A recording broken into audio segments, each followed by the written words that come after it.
മഹാബലി അവശിഷ്ടങ്ങളിലൂടെ നടക്കുന്നു.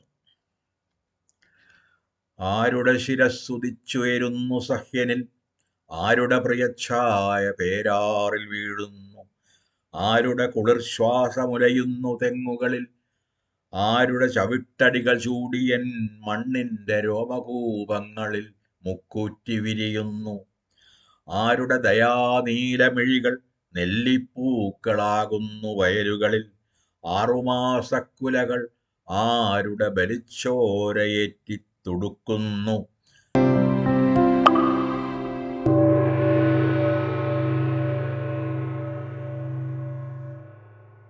ഇതിൽ സർഗാത്മക പ്രവർത്തനം എന്ന് പറയുമ്പോൾ പരിഭാഷയെക്കുറിച്ച് സിറിയൻ കവി അഡോണിസ് പറഞ്ഞിട്ടുണ്ട്. Translation is A second act of creation എന്ന് പറയുന്നത്. അന്നേരം വിവർത്തനം എന്ന് പറഞ്ഞാൽ ഒരു സൃഷ്ടി തന്നെയാണ്, അല്ലെ? അതും ഒരു കൃതിയാണ്, ഒരു പുതിയ സൃഷ്ടിയാണ് എന്ന രീതിയിലാണ് പറയുന്നത്. അപ്പോൾ മാഷി പറഞ്ഞത് അതിനോട് യോജിക്കുന്നു. തീർച്ചയായിട്ടും. പക്ഷേ ഈ പരിഭാഷ ചെയ്യുന്ന കവികളൊക്കെ തന്നെ ഏതാണ്ട് അവിടെ എത്തിച്ചേർന്നിട്ടുണ്ട്. ഇതൊരു അത് തൻ്റെ സർഗാത്മകതയുടെ തന്നെ വേറൊരു ഭാഗമായിട്ടാണ് അതിനെ കാണുന്നത്. അപ്പോൾ നമ്മുടെ ഈ കാലഘട്ടത്തിൽ അപ്പോൾ നമ്മളുടെ മൊബൈലിൻ്റെ ക്യാമറ ഓൺ ചെയ്ത് വെറുതെ ഒന്ന് സ്കാൻ ചെയ്താൽ നമ്മൾ ആഗ്രഹിക്കുന്ന ഭാഷയിലേക്ക് വിവർത്തനപ്പെട്ടു പോകുന്ന കുറേ എന്ത് വരികളാണെങ്കിലും അങ്ങനെ പോകുന്ന ഒരു കാര്യമാണ്. ഈ കാലത്ത് ഒരു ജൈവികമായി അല്ലെങ്കിൽ ഒരു കലാകാരൻ എന്ന നിലയ്ക്ക് ഒരു വിവർത്തകൻ്റെ വെല്ലുവിളികൾ അല്ലെങ്കിൽ ആ വിവർത്തനം ഇനി അപ്രത്യക്ഷമാവുമോ ഈ AI കാലത്ത്? പ്രത്യേകിച്ച് കവിതയെ സംബന്ധിച്ചെങ്കിലും എനിക്ക് അങ്ങനെ തോന്നുന്നില്ല. കാരണം മൊബൈലിൽ മെറ്റ വന്നപ്പോൾ ഞാൻ ആദ്യം ചെയ്തൊരു കാര്യം, അതിനോട് വേർഡ്സ്വർത്ത് കേരളത്തെക്കുറിച്ചൊരു കവിത എഴുതിയാൽ എങ്ങനെയിരിക്കും എന്ന് പറഞ്ഞ് ഒരു കവിത എഴുതാനാണ്. 1 മിനിറ്റിൽ കവിത വന്നു. അതിൽ നമ്മൾ പ്രതീക്ഷിച്ച പോലെ നമ്മുടെ മാമലകളും താഴ്വരകളും നദികളും പച്ചപ്പുകളും കാടുകളും എല്ലാം തന്നെ ഉണ്ടായിരുന്നു. പക്ഷെ അതിലില്ലാതിരുന്നത് വേർഡ്സ്വർത്ത്.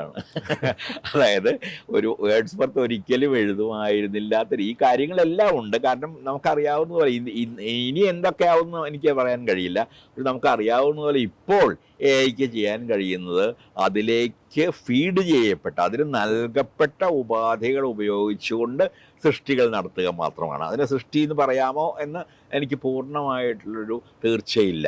അതിൽ വരികളായാലും വാക്കുകളായാലും ഇമേജുകളായാലും AI സൃഷ്ടിക്കുന്നതല്ല, AI കണ്ടെടുക്കുന്നതാണ്. എവിടെയൊക്കെയോ പലരുടെയൊക്കെ കവിതകളിൽ നിന്ന് അത് കൂടുതൽ സമർത്ഥമായേക്കാം. കാരണം AIക്ക് കൂടുതൽ കവിതകൾ ആഹരിക്കാൻ കഴിയുമ്പോൾ ഒരുപക്ഷെ കൂടുതൽ കവിതകൾ ഉൽപ്പാദിപ്പിക്കാനും കഴിയുമെന്ന് വരാം. പക്ഷേ അതിൽ ഇല്ലാത്തതായി ഞാൻ കണ്ടിട്ടുള്ളതും ഇപ്പോഴും കാണുന്നതും ഓരോ കവിയുടെയുമായ വ്യക്തിത്വത്തിൻ്റെ ഒരുപാട് സവിശേഷതകൾ, ഭാഷ ഉപയോഗിക്കുന്ന രീതികൾ, ലോകത്തെ തന്നെ കാണുന്ന അല്ലെങ്കിൽ ബന്ധങ്ങളെയൊക്കെ കാണുന്ന സവിശേഷമായ സൂക്ഷ്മമായ സമ്പ്രദായങ്ങൾ, ഓരോ കവിയും ആ ഭാഷയിൽ പ്രവർത്തിക്കുമ്പോൾ, ഞാനതിനെ ഭാഷയിൽ കൊത്തുക എന്നാണ്, കാർവിങ് ഇൻ ലാംഗ്വേജ്, ആ ഭാഷയിൽ കൊത്തി എടുക്കുമ്പോൾ ഉണ്ടാകുന്ന വന്നു ചേരുന്ന ചില അപൂർവ ചാരുതകൾ, ഇതൊക്കെ ആയിരിക്കും ഒരുപക്ഷെ AI വിവർത്തനത്തിൽ നഷ്ടപ്പെട്ടു പോകുന്നത്. അത് മതി എന്നവർക്ക് അത് ചെയ്യാവുന്നതാണ്.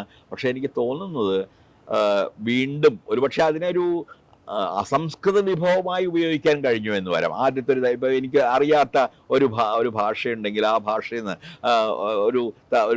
ഒരു പരുക്കൻ തർജ്ജമ ഉണ്ടാക്കിയിട്ട് അതിൽ നിന്ന് ഒരു പക്ഷേ കൂടുതൽ പണിയാനൊക്കെ ഞാനത് ചെയ്യാൻ ഉദ്ദേശിക്കുന്നില്ലെങ്കിലും കഴിഞ്ഞു എന്ന് വരാം.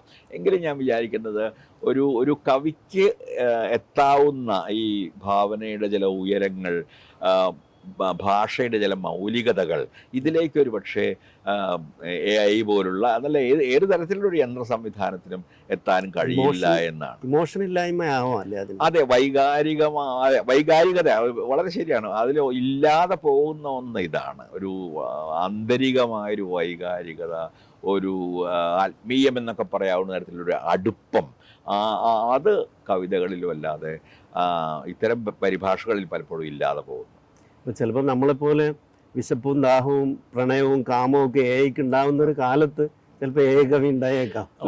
ഞാൻ അതിനെ പ്രതീക്ഷയോടെയും ഭയത്തോടെയും നോക്കിക്കൊണ്ടിരിക്കുന്നു. ഭാഗ്യവശാൽ എൻ്റെ ജീവിതകാലത്ത് ഒരുപക്ഷെ അത്രയ്ക്കൊന്നും AI എത്തില്ലെന്ന് തോന്നുന്നു. പക്ഷെ വളരെ വേഗത്തിലാണ് AIയുടെയും മറ്റും പുരോഗതി.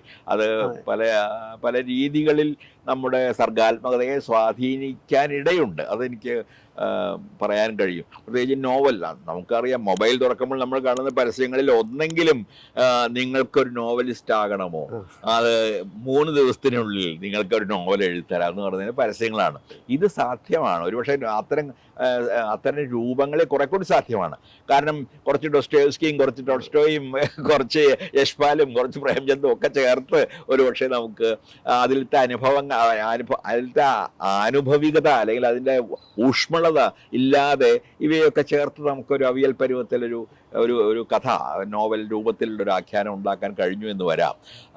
പക്ഷെ അത് നാം ആഗ്രഹിക്കുന്ന തരത്തിലുള്ള ഒരു സവിശേഷമായ നവീനമായ ഒരു ആഖ്യാന ഘടനയോ അല്ലെങ്കിൽ ആഴത്തിൽ ഡോസ്റ്റോയെവ്സ്കിയൊക്കെ തരുന്ന പോലത്തെ ആഴത്തിലുള്ള ജീവിതത്തിലേക്കുള്ള ദർശനമോ അത് തരുമോ എന്ന കാര്യത്തിൽ എനിക്ക് ഇപ്പോഴും വലിയ സംശയം.